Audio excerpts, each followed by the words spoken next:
Assalamualaikum anak-anak, kembali lagi dengan Ibu Fitriani dalam pembelajaran Bahasa Indonesia. Pada kesempatan kali ini kita akan belajar tentang teks deskripsi. Adapun tujuan pembelajaran yang ingin kita capai pada pertemuan kali ini yaitu kalian mampu menelaah struktur teks deskripsi. Apakah kalian pernah mendengar kata struktur teks? Kira-kira, apakah yang dimaksud dengan struktur teks? Struktur teks adalah cara sebuah teks dibangun. Secara sederhana, struktur teks dapat dimaknai dengan kata susunan, urutan, atau sistematika dalam penulisan sebuah teks.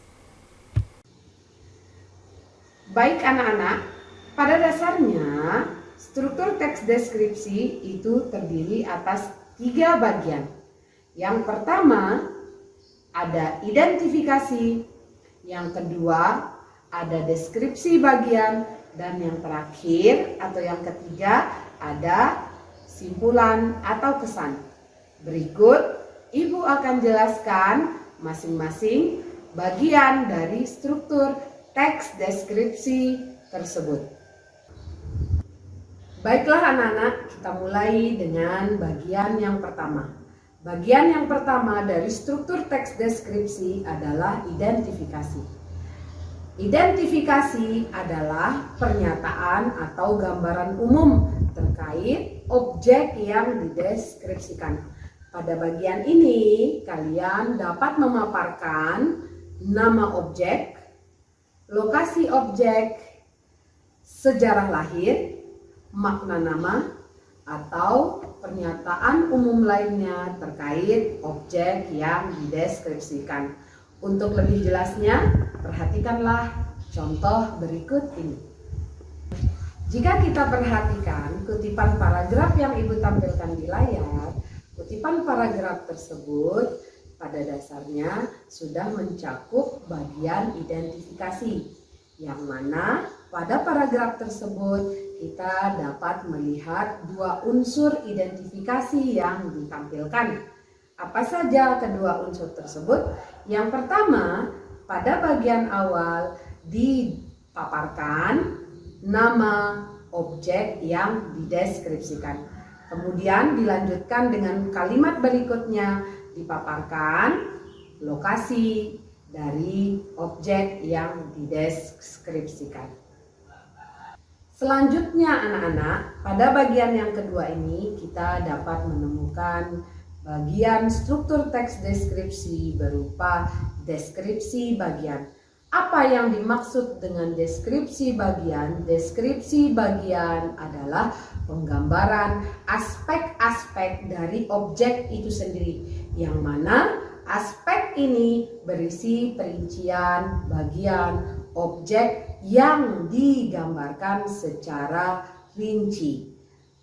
Perincian ini dapat berupa apa yang dilihat oleh penulis, kemudian apa yang dapat didengar oleh penulis, dan apa yang dapat dirasakan oleh penulis. Untuk lebih jelasnya, perhatikanlah contoh berikut ini. Jika kita memperhatikan kutipan paragraf yang ditampilkan di layar, kita sudah bisa melihat penulis mulai memaparkan bagian-bagian dari objek yang dideskripsikan, dipaparkan secara detail atau rinci. Penulis tidak lagi memaparkan nama dari objek secara umum ataupun memaparkan lokasi dari objek yang diamati. Di sini penulis sudah mulai memaparkan bagaimana keadaan dari bibir pantai sendiri. Ya, jika kita perhatikan dengan seksama, di sini sudah digambarkan dengan detail sekali bagaimana angin lembut terasa mengelus kulit wisatawan jika berkunjung ke Pantai Senggigi, bagaimana gradasi warna pasir yang ada di Pantai Senggigi, ataupun penulis sudah mulai memaparkan bagaimana ketenangan ombak yang dapat kita lihat ketika kita berkunjung di Pantai Senggigi. Adapun struktur teks deskripsi yang terakhir yakni simpulan atau kesan. Pada bagian ini penulis dapat mengutarakan bagaimana kekaguman atau ketertarikannya terhadap objek yang dideskripsikan. Untuk lebih jelasnya, perhatikanlah contoh kutipan paragraf berikut ini. Jika kita mengamati kutipan paragraf berikut ini, kutipan paragraf tersebut sudah menampilkan kekaguman atau ketertarikan penulis terhadap objek yang diobservasi, di mana ketertarikan atau kekaguman tersebut ditunjukkan dengan menulis kalimat bahwa penulis itu merasa takjub atau merasa kagum akan keindahan dari objek yang dideskripsikan.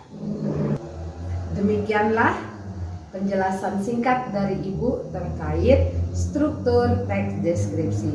Untuk dapat menggali lebih dalam lagi pemahaman kalian terkait struktur teks deskripsi, Ibu sudah menyiapkan soal refleksi. Selamat mengerjakan.